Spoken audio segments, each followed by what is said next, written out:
This is another video from Standup Comedy, your host and MC, a video archive from 40 plus years of live stage comedy from the famous and not so famous.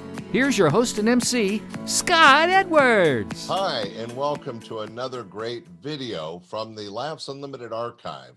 This one stars one of our favorite regulars and one of the first comics I ever saw on stage. He ended up being one of the early comics starting working for the club in 1980, Dave Coulier. You'll know him from Full House, Fuller House, and also he's done the voices on many of your favorite cartoons.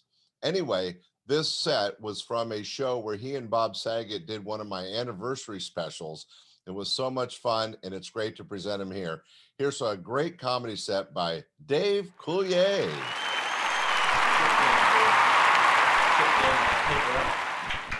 Yeah, do you have paper out?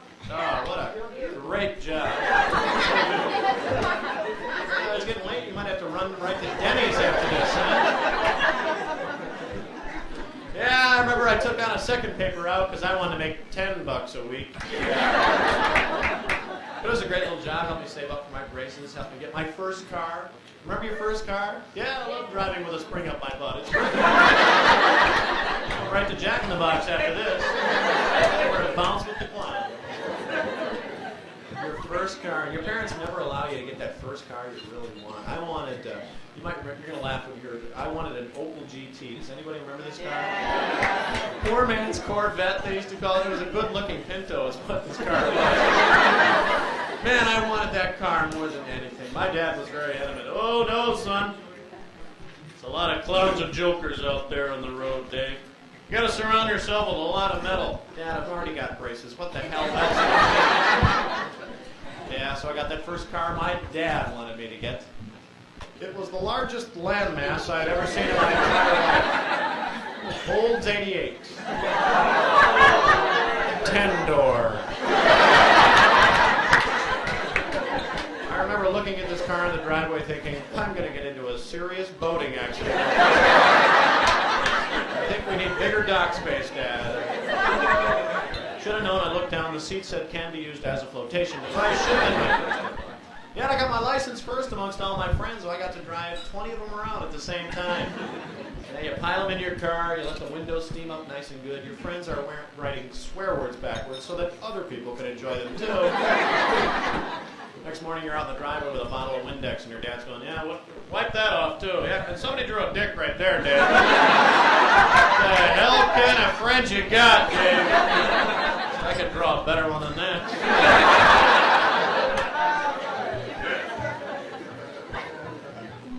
Did you know, for some reason, I guess, that red cars get the most speeding tickets? Did you know that?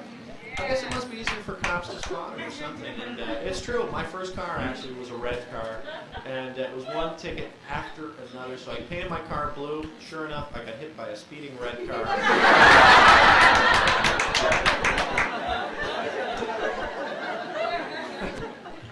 And there's some cars I can't figure out why people have them. I saw a guy driving a Mercedes station wagon.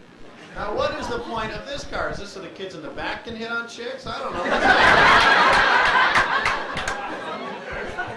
And you got to watch it now because cops are really clamping down on us. I mean, for the smallest little infraction, I mean, maybe you're going a couple of miles over the speed limit, or maybe you barely cross the double line, or maybe you just kind of graze a storefront, you know. Stupid little things like that. Yeah, but it's a lot of responsibility. You're 16 years old, learning how to drive. You're behind that wheel. You are responsible. Of course, it's not quite the responsibility that we all acquire when we turn 18. 18. Man, when I was 18, I knew everything there was to know in life. I was 18. Even Alice Cooper told me I was bitchy. 18, I just don't know what I want. And when I was 18 years old, I was a man. Living at home with my parents. When I was 18 years old, I was discovering my sexuality. My sexuality. Over again. All by myself. But I had protection. There was no way I was getting knocked up. I knew that much. Yeah, protection. Remember, they always tried to scare you in school. There's 4 million sperm. but it only takes one. Must be one tough ass in this room.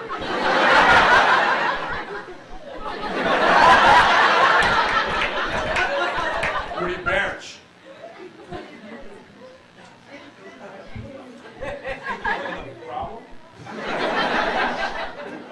Yeah, protection. I remember I kept my protection in my top underwear drawer where nobody in my family would know where they were. Everybody in my family knew where they were. From day one, my mom would drop little hints the next morning at breakfast.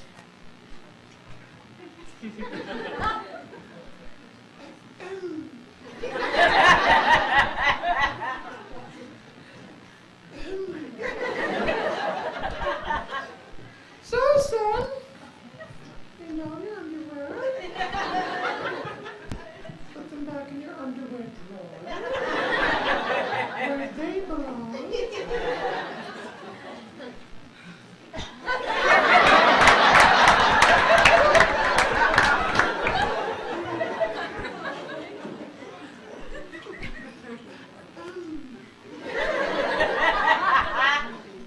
So, are you planning on doing some heavy dating?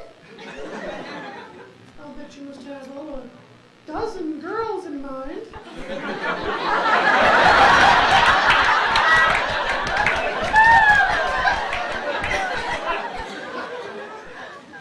And son, don't you think a rooster outfit is a bit much? 18 years old for most of us, we graduate from high school, we go off to college, you spend that first year at a lot of dorm parties, don't you?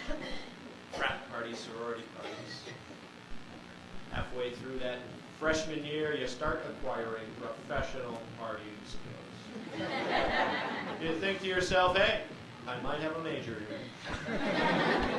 So you spend 4 more years, and of course during that 4 years, you go out that one night and you decide you're going to indulge in everything. You're going to try everything. You're going to go all the way down that entire list of daiquiris. You're going to have the Elmer's glue daiquiri, the cheese daiquiri, the pencil shavings daiquiri. You're going to have them all because you're stupid. Of course, at the end of the night, all your little brain cells are saying, we're never ever going to do this again. But you kill all those brain cells. The next morning, you grow new little party cells. Hey, bet you can't kill us. We're going out again tonight. So you go out again, of course, and you do it all over again the next night because you're stupid. And the worst part about partying too much is having to deal with that hangover the next morning. You ever have one of those hangovers that's so bad you wake up the next morning, your brain is on the nightstand next to you? This time your brain starts talking to you. Hey, how's it going? Boy, did you have fun last night? You probably don't remember when I came home, do you?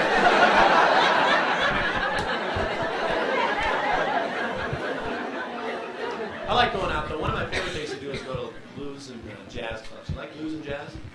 Yeah. You know, there's certain types of people you can't ever picture singing the blues.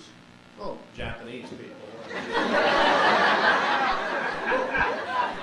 I mean, what are the blues for a Japanese person, you know? Da da da da, my camera broken, da da da da, Disneyland crossed, da da da da, I don't like sushi, da da da da, everyone I know recollect me.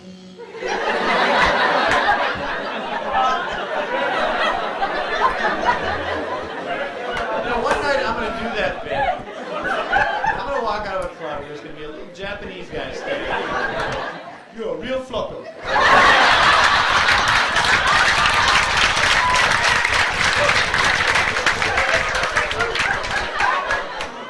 You're a real click. You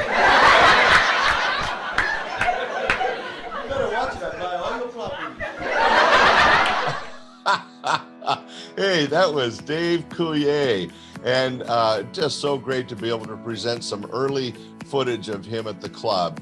Once again, that was some old club footage, but some great material by a very funny guy and a good friend of the club. He helped us get started back in 1980. And of course, this show was from the anniversary where he and Bob Saget both worked for me on one show. Very, very special. Hey, that was this video. There's more coming up. Thanks for watching the Laughs Unlimited video archive.